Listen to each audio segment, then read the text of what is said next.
Right. Oh, oh. This is coming out of the Apostles' Bible version of the Septuagint.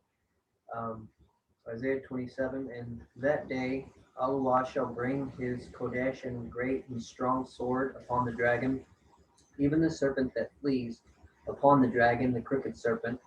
He shall destroy the dragon. In that day there shall be a fair vineyard, and a desire to commence a song concerning it. I am a strong city, a city in a siege. In vain shall I water it, for it shall be taken by night, and by the day the wall shall fall. There is no woman that has not taken hold of it. Who will set me to watch stubble in the field? Because of this enemy I have set her aside. Therefore on this account Yahuwah has done all that he appointed. I am burned up. They that they that dwell in her shall cry. Let us make shalom with him. Let us make shalom. They that are coming are the children of Yaakov. Yasharal shall bud and blossom, and the world shall be filled with his fruit. Shall he himself be thus smitten, even as he smote? And as he slew, shall he be thus slain? Fighting and reproaching, he will dismiss them. Did you not meditate with a harsh spirit to slay them with a wrathful ruach? Therefore shall the iniquity of Yaakov be taken away, and this is his barakah.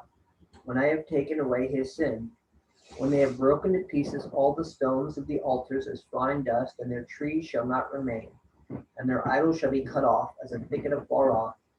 The flock that dwelt there shall be left as a deserted flock, and the ground shall be for a long time for pasture, and there shall flocks lie down to rest. And after a time there shall be in it no green thing, because of the grass being parched. Come here, you woman that comes from the sight, for it is a people of no understanding. Therefore he that made them shall have no pity upon them, and he that formed them shall have no mercy upon them. And it shall come to pass in that day that Allah shall fence men off from the channel of the river as far as the brook of Mizraim, but gather one by one the children of Yasharal. And it shall come to pass in that day that they shall blow the great trumpet, and the lost ones in the land of the Assyrians shall come, and the lost ones in Mitzrayim, and shall worship Yahuwah on the set apart mountain in Yerushalayim. So we're talking about this one. Woe to the crown of pride. Chapter 28. Woe to the crown of pride, the hirelings of Ephraim, the flower that has fallen from the glory of the top of the fertile mountain, they that are drunken without wine. Behold, the anger of Yahuwah is strong and severe, as descending hail where there is no shelter, violently descending. A great body of water sweeping away the soil, he shall make rest for the land. The crown of pride, the hirelings of Ephraim shall be beaten down with the hands and with the feet. And the fading flower of the glorious hope on the top of the high mountain shall be as the early fig. He that sees it before he takes it into his hand will desire to swallow it down. Just real quickly, I definitely see Isaiah 28 seems to be pointing to all of all of Babylon, the religion of Babylon, at least from what I see. Uh, Verse 5, in that day Yahuwah of hosts shall be the crown of hope, the woven crown of glory to the remnant of the people. They shall be left in the ruach of judgment, and for the strength of them that hinder slaying. For these have trespassed through wine, they have erred through strong drink. The priest and the prophet are mad through strong drink, they are swallowed up by reason of wine. They have staggered through drunkenness, they have erred. This is their vision. A curse shall devour this counsel, for this is their counsel for the sake of covetousness. To whom have we reported evils, and to whom have we reported a message? Even to those that are weaned from the milk, who are drawn from the breast, except affliction on affliction, hope upon hope, yet a little and yet a little, by reason of the contemptuous words of the lips, by means of another language, for they shall speak to this people, saying to them, this is the rest to him that is hungry, and this is the calamity. But they would not hear. Therefore the oracle of Allah shall be to them affliction on affliction, hope on hope, yet a little and yet a little, that they may go and fall backward, and they shall be crushed and shall be in danger and shall be taken. Therefore hear the word of Yahuwah, you afflicted men, and you princes of this people that is in Yerushalayim. because you have said, we have made a covenant with Sheol and agreements with death. If the rushing storm should pass, it shall not come upon us. We have made falsehood our hope, and by falsehood shall we be protected. Therefore, thus says Yahuwah, even Yahuwah, behold, I lay for the foundations of Zion a costly stone, a choice cornerstone, and precious for its foundation. And he that believes on him shall by no means be ashamed. And I will cause judgment to be for hope, and my compassion shall be for just measures, and you that trust vainly in falsehood shall fall. For the storm shall by no means pass by you, except it also take away your covenant of death, and your trust in Sheol shall by no means stand. If the rushing storm should come upon you, you shall be beaten down by it. Whenever it shall pass by, it shall overtake you. Morning by morning it shall pass by in the day, and in the night there shall be an evil hope. Learn to hear, you that are distressed. We cannot fight, but we ourselves are too weak for you to be gathered. Yahuwah shall rise up as against a mountain of ungodly men, and shall be in the valley of Gibeon. You shall perform his works with wrath, even a work of bitterness, and his wrath shall deal strangely, and his destruction shall be strange. Therefore do not rejoice, neither let your bands be made strong, for I have heard of works finished and cut short by Yahuwah of hosts, which he will execute upon all the earth. Listen and hear my voice. Give ear and hear my words. Will the plowman plow all the day, or will he prepare the seed beforehand, before he tills the ground? Does he not, when he has leveled the surface? Then sow the small black poppy or cumin, and afterwards sow wheat, barley, millet, and grain in your borders. So you shall be chastened by the judgment of your Aluah, and shall rejoice. For the black poppy is not cleansed with harsh treatment, nor will a wagon wheel pass over the cumin. But the black poppy is threshed with a rod, and the cumin shall be eaten with bread. For I will not be angry with you forever, nor shall the voice of my anger crush you. And these signs came forth from Yahuwah of hosts. Take counsel, exalt, feign comfort. I want to touch on this part right here, chapter verse. Verse okay.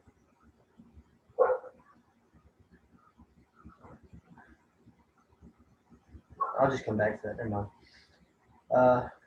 Chapter 29. Alas for the city of Ariel.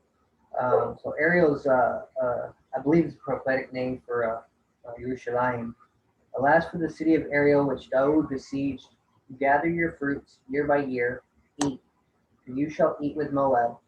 For I will grievously afflict Ariel, and her strength and her wealth shall be mine. And I will compass you round about like Daud, and will raise a mound about you, and set up towers around you. And your word shall be brought down to the earth, and your word shall sink down to the earth. And your voice shall be as they that speak out of the earth, and your voice shall be lowered to the ground. But the wealth of the ungodly shall be as dust from a wheel, and the multitude of them that oppress you as flying chaff. And it shall be suddenly, as a moment, from Yahuwah of hosts. For there shall be a visitation with thunder, an earthquake, and a loud noise, a rushing tempest, and a devouring flame of fire. And the wealth of all the nations together, as many as have fought against Ariel, and all they that war against Jerusalem, and all who are gathered against her, and they that distress her, shall be as one that dreams and sleep by night, and as men drink and eat and sleep, and when they have arisen, the dream is vain. And as a thirsty man dreams as if he drank, and having arisen is still thirsty, and his soul has desired in vain, so shall be the wealth of all the nations, as many as have fought against Mount Zion.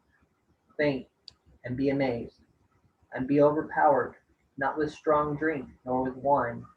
For Yahuwah has made you to drink a spirit of deep sleep, and he shall close their eyes, and the eyes of their prophets and of their rulers who see secret things. Seems to be never mind. And all these things shall be to you as the words of this sealed book, which if they shall give to a learned man, saying, read this, he shall then say, I cannot read it, for it is sealed.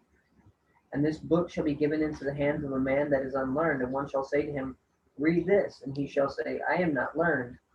And Yahuwah has said, this people draw near to me with their mouth, and they honor me with their lips, but their heart is far from me, and in vain do they worship me, teaching the commandments and doctrines of men. Therefore, behold, I will proceed to remove this people, and I will remove them. And I will destroy the wisdom of the wise, and will hide the understanding of the prudent. Woe to them that deepen their counsel, and not by Yahuwah. Woe to them that take secret counsel, and whose works are in darkness. And they say, who has seen us? And who shall know us, or what we do? Shall you not be counted as clay of the potter? Shall the thing formed say to him that formed it, you did not form me, or the works of the maker? You have not made me wisely. Is it not yet a little while, and Lebanon shall be changed as the mountains of Carmel, and Carmel shall be reckoned as a forest? And in that day the deaf shall hear the words of the book, and they that are in darkness, and they that are in mist. The eyes of the blind shall see, and the poor shall rejoice with joy because of Yahuwah. And they that had no hope among men shall be filled with joy. The lawless man has been brought down, and the proud man has perished. And they that transgress mischievously have been utterly destroyed, and they that cause men to sin by a word. And men shall make all that reprove in the gates an offense, because they have unjustly turned aside the righteous. Therefore thus says Yahuwah concerning the house of Jacob, whom he set apart from Abraham, Jacob shall not now be ashamed, neither shall he now change his countenance. But when their children shall have seen my works, they shall sanctify my name for my sake, and they shall sanctify the set apart one of Jacob, and shall fear the Elohah of Yasharel. And they that erred in Ruach shall know understanding, and the murmurers shall learn obedience, and the stammering tongues shall learn to speak peace. I think that's it. I'm gonna go back real quick to this, find it.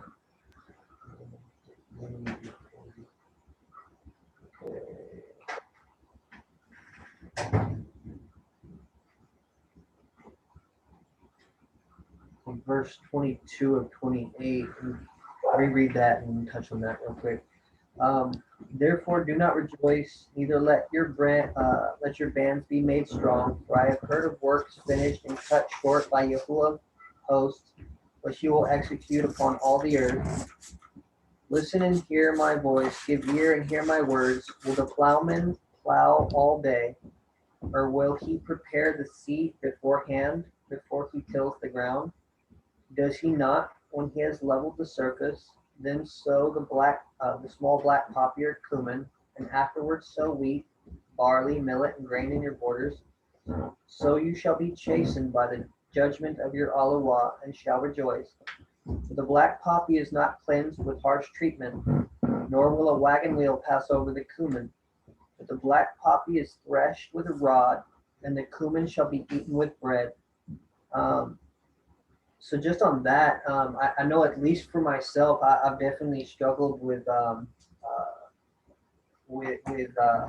self works type of salvation, and at least I can see here that it's not.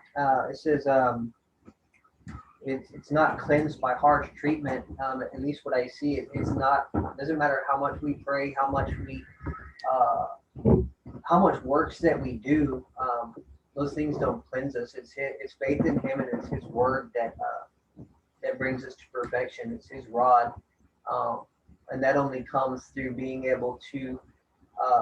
That only comes from what He allows us to see in His word, as He shows us our own faults, as He shows us ourselves. But yeah. Hallelujah. Hallelujah. Yeah, wow. There's a lot of notes I was writing down as you were doing an awesome job of reading, brother. Wow, there's a lot here to unpack. Verse 13 of 29. as we look at the Septuagint here, word for word, and those that don't know this, the Septuagint version of Isaiah 29:13 is word for word the same as Mark chapter 7, 6-7. So this is how we know people that are kind of iffy. Is the Septuagint really their Bible, the Bible the apostles had? This is one way to prove it. Okay.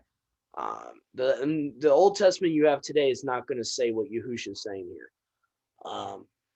Okay, your ISR 1998s or whatever you have on your not gonna be word for word with Mark 7, 6-7. He answered and said to them, well, has Isaiah prophesied of you hypocrites as it is written? So Yahushua is saying it's in Isaiah. These people honor me with their mouths, but their heart is far from me. How but in vain do they worship me, teaching for doctrines the commandments of men. Word for word, the same exact wording as the Brenton's or any version of the Septuagint, really. It should read word for word, verbatim the same in Isaiah 29:13, which Brother Joshua just read for us. So again, this if you look at the Masoretic, it's way off. Talks about they teach a fear of me that is a precept of men. I mean, it's nowhere near what Yahushua said. That part of the verse is nowhere near to what he said. So that's just something I wanted to bring up there, just for people that. Yep, go ahead, Gibson's. It's me. What regarding that verse in Mark? What reference was that to Isaiah? Which part of Isaiah? The chapter you just read, verse 13. It's okay. It's a word for word cross reference from Yahushua in Mark 7, verse 6-7. So that's just one of many. If we eventually, I want to do a study with everyone in this group about how the Masoretic monkeys up all the quotations from the New Testament, and how that's why people don't see that the New Testament is not something that's trying to change the Tanakh. It's actually going along with the Tanakh. So yeah, the Septuagint is very good for that, showing that it's a literal word for word quote. Let's see, verse 14. I wrote down. Let's see here. Therefore, behold, I will proceed to remove these people, and I will remove them. I will destroy the wisdom of the wise. I remember, isn't there somewhere Mom Paul's quoting from this? I will remove. He removes the wisdom of the wise, or he confounds the wisdom of the wise. I might be thinking of another quotation possibly, but anyway, this sounds very similar to what sometimes Paul is quoting from. It's either this verse or he quoted somewhere from Job, where he says in his own letters, Yahuwah, he confounds the wisdom of the wise. So I thought that was interesting to bring up. Let me just see. I want to double check myself here, but I remember seeing it. Yep, go ahead, Gibsons. I don't know if that was the old hand from before, but if... see.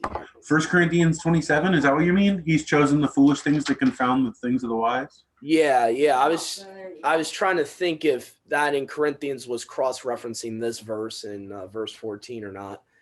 I was trying to figure out if that, because I remember somewhere in the Tanakh where it's word for word the same with what Paul, the one you just referenced from Paul. And I'm trying to remember if Isaiah 29:14 is the one, or if it's Job. He confounds the wisdom of the wise. This is where having a my sword helps, because they'll have, the cross-reference option. 1 Corinthians chapter 1, verse 27. Yep. So thank you, Brother Jeff. Let me see. Maybe the TS 2009, actually, a lot of the times they do it. Or 119. Yeah. Also, 1 Corinthians 119. Is that it as well? I think so. I know it's 127 the internet's giving me. The foolish matters of the world to put to shame the wise. He has chosen the weak to put to the strong. Hold on, why are they not giving me any cross references here? That's you go up. 8 verses to 19. Is that it? Yep, perfect. Thank you. Yeah, verse 19 right here. Yeah, and I shall destroy the wisdom of the wise and set aside the learned ones. Or so, and they even the ISR 1998 to their credit puts Isaiah 29:14, which probably is not gonna be worded exactly the same as the New Testament if you have ISR, but if you have the Septuagint, it would be worded exactly word for word the same. And he also gives Matthew 11:25, Romans 1:22. So that's pretty interesting. So again, that's the benefit of having a Septuagint. It's word for word the same in these quotes. So let's see here. Verse 24 was really interesting to me. It talks about Isaiah 29:24 talks about those that have erred in spirit. Let's see here. And those who went astray, they kind of water it down a little bit in the Masoretic. Let's see here. Yeah. And they that erred in spirit shall know understanding, and the murmurers shall learn obedience. I love how it says that.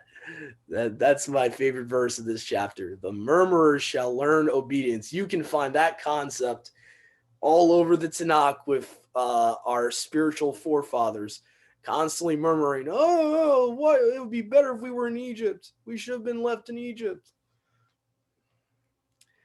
Yeah. So that to me that really stood out, that verse in the Septuagint, Isaiah 29:24. Let's see, verse 10.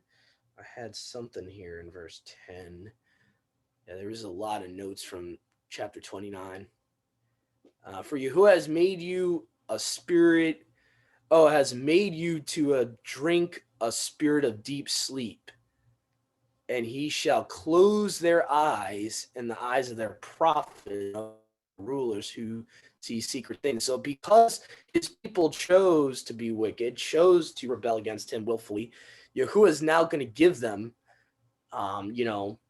into a temporary, you could say, spirit of sleep, stupor, reprobate mind, you could even say, until they repent. So to me, that was pretty interesting. In verse 10, show you actually that's a perfect case for showing predestination and free will working together there. That's their punishment for their free will, that they used their free will for evil instead of good. So Isaiah 29 verse 2, for I will grievously afflict Ariel. Yeah, and I made a mention of that because Brother Joshua made a good point. That seems to be a prophetic name for the house of Yasharel, like all 12 tribes, Ariel, at least in the Septuagint it is. And there's other ones like Yashurun, I think is one of them. And then you also have Jezreel in Hosea. So, yeah. Oh, I got one more. I see we got a couple hands up, but let me just get through. I got like one more cross reference I wanted to do.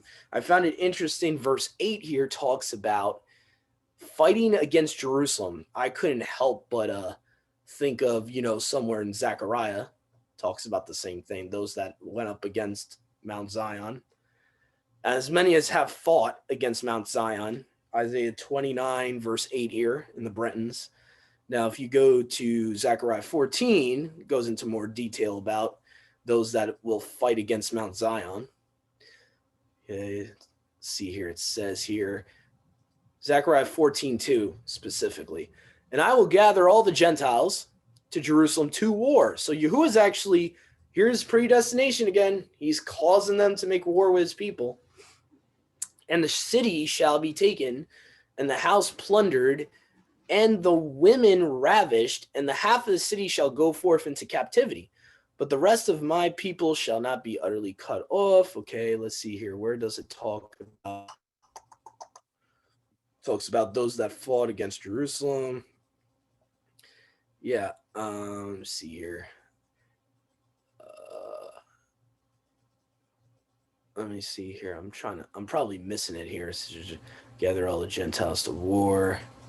Yahuwah shall go forth in those Gentiles. He shall fight with those Gentiles as when he fought in the day of war. And his feet shall stand in that day on the Mount of Olives, the oneness there. Okay. And the valley of the mountains shall be closed up, and the valley of the mountains shall be joined aside. Okay. Okay, where does it talk about? There shall be no light, for in one day shall cause a fraud. There shall be light that day of water. Where does it talk about those that came up against? It must be later on in the chapter. And they shall dwell in the city. There shall be no more any curse. Jerusalem shall dwell securely. So obviously that's way in the future. And this shall be the overthrow, the Septuagint says, which Yahuwah will smite all the nations, as many as have fought against Jerusalem. So I would say Zechariah 14:2 and 12 go with Isaiah 29:8. Their flesh shall consume away while they are standing upon their feet, and their eyes shall melt out of their holes, meaning out of their eye sockets. Okay? And their tongue shall consume away in their mouths. So obviously this is the day of Yahuwah's wrath. And there shall be in that day a great panic from Yahuwah upon them, and they shall lay hold of every man hand of his neighbor. We see that a lot in prophecy, that wording in prophecy, and his hand shall be clasped with the hand of his neighbor. So basically you see, Yahuwah's wrath being poured out there.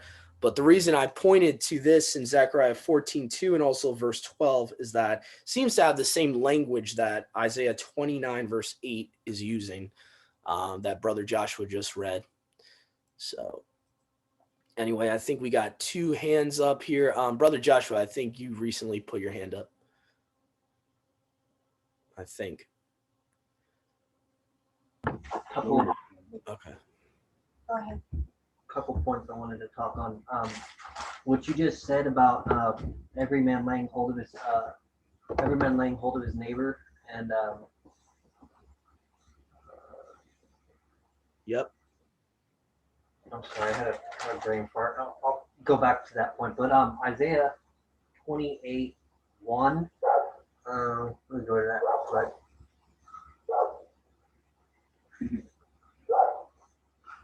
Woe to the crown of pride, the hirelings of Ephraim, the flower that is fallen from the glory of the top of the fertile mountain, they that are drunken without wine. I definitely see that whole chapter just pointing to Babylon as a whole and the mystery religion of Babylon. But I also see it definitely pointing to the, at least to part of it pointing to the harlot church in general. And it just reminded me of John 10, 11 through 13. We know that these people, these pastors, nothing happens without Yahuwah's say so. So these pastors and these people that have been put in position throughout the years since Yahusha, all the way up until now, to the Catholic Church, to the Protestant Church, whatever it may be, these are all people that have been placed by Yahuwah, because his will is always done. And in John 10, 11 through 13, we kind of see a reference to that. Go ahead and read it. It says, I am the good shepherd. The good shepherd gives his life for the sheep. But he that is a hireling and not the shepherd, whose own the sheep are not, sees the wolf coming and leaves the sheep and flees, and the wolf catches them and scatters the sheep. The hireling flees because he is a hireling and cares not for the sheep. I am the good shepherd and know my sheep and am known of mine. So yeah, I just saw that to kind of go hand in hand together. I'm just don't know necessarily how to explain it, but I think y'all see my point. Yeah, I definitely agree. It's definitely Babylon. Definitely there.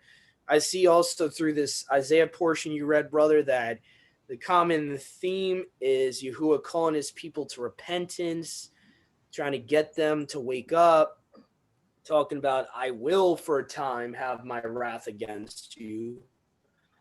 I will for a time be punishing you, even putting you in a deep sleep, like I mentioned in chapter 29. and but he will gather them back. He will gather them back in their own land. He will be calling them back. He will be saving his people at the end. That's kind of what I got from your reading. Is it's like a full story here. It's and I definitely see the Babylon thing in chapter 28. Obviously, the wine, the drunken wine. I mean, how many times does you have to compare? They stagger, but not from alcohol, not from strong drink. Obviously, that's a little nod to the harlot of Revelation 17. Um, you know, and sometimes he even compares his people to Babylon because sometimes they act like Babylon. There's certain times in Isaiah where he says you're worse than Sodom and Gomorrah. Sodom and Gomorrah will have a better chance in the day of judgment than you. When he was really mad at Israel, he was really mad at them for a time, but he does say that he will have mercy on them. They will not be utterly cut off. Even with the cross reference I just read in Zechariah 14, there will be a remnant that escapes after all the nations he brings against them in Jerusalem. So, yep.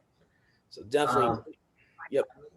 The point that I was going to touch on when my mind that brain part. You said every man will lay hold of his neighbor. That particular part of the chapter just brings to remembrance the parable of the foolish virgins. The wise. Sorry, that's my phone. Sorry, guys. I don't.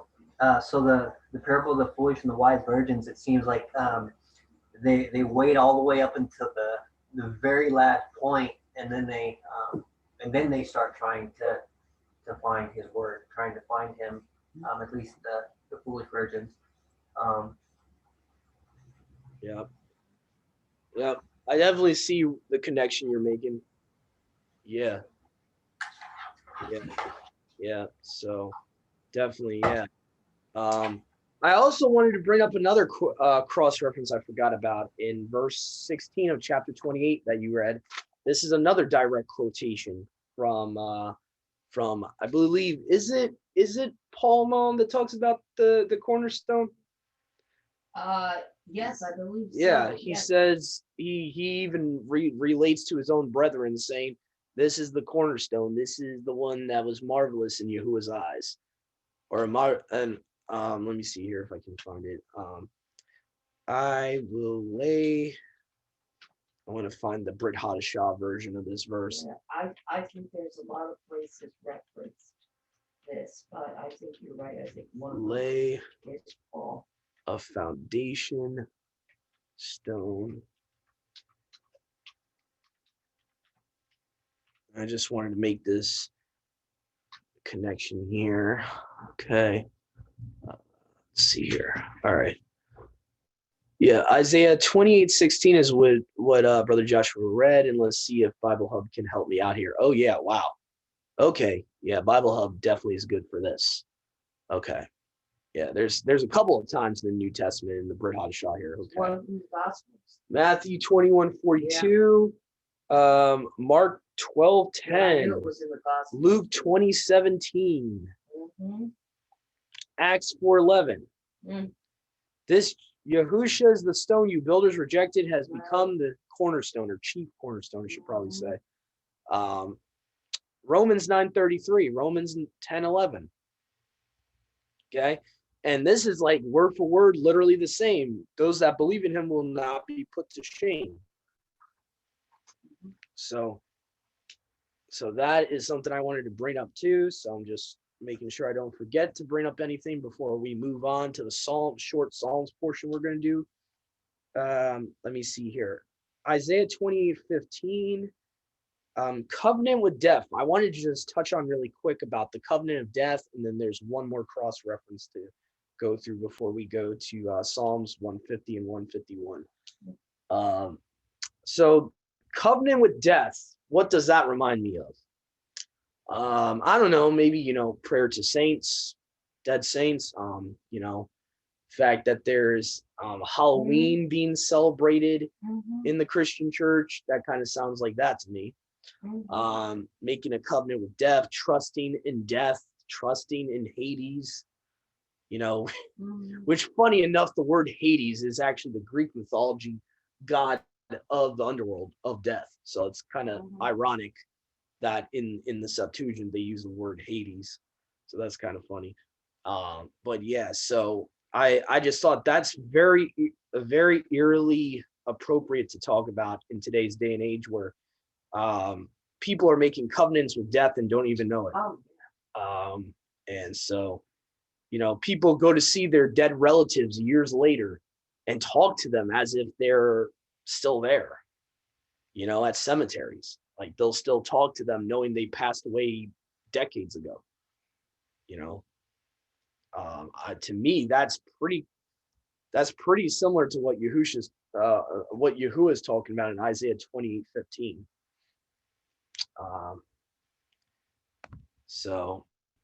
Also I had a cross reference here, Isaiah 29 verse 20. Let's see here. Isaiah 29 verse 20. That's always interesting because it says, the lawless man has come to nothing.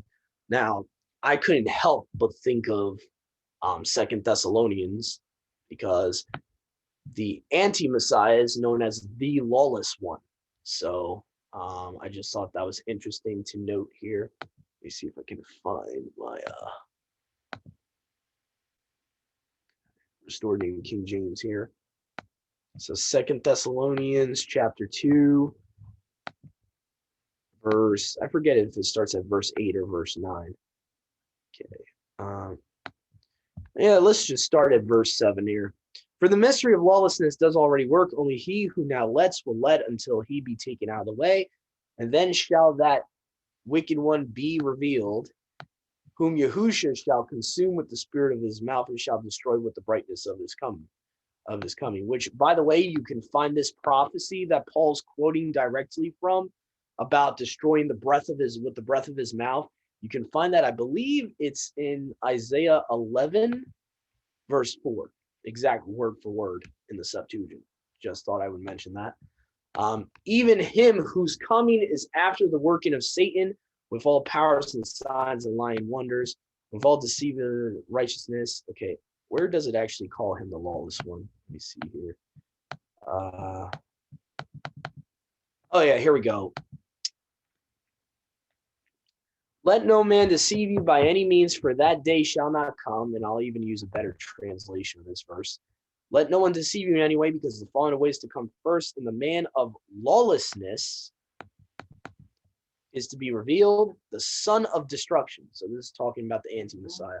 So I found it interesting in Isaiah 29:20 says that the lawless man will come to naught in the Septuagint. So possibly that could be a connection to prophecy, or it could just be referring to any lawless person, but just thought it was interesting to note. Anyway, so I think I'm going to do Isaiah 50 and 51, Isaiah 150 and 151 for us because they're pretty short. And then I think my mom. You mean Psalms 150? Yeah, my bad. Yeah, Psalms 150. Whoa. All right. My bad about that, guys. I meant to say Psalms 150. Psalms 150 and 151, I'll read for us. And then I'll go to my mom for the King's portion. Oh, okay. I thought I was reading James and. Oh, you wanna read the Brit Hadashah ones? Okay. Yeah. All right. So then I'll go to Dennis and Sally after we go to Psalms. I'll go to them for the first King's portion. Okay. All right. So let me just start up the recording again and start up the live again. So here we go.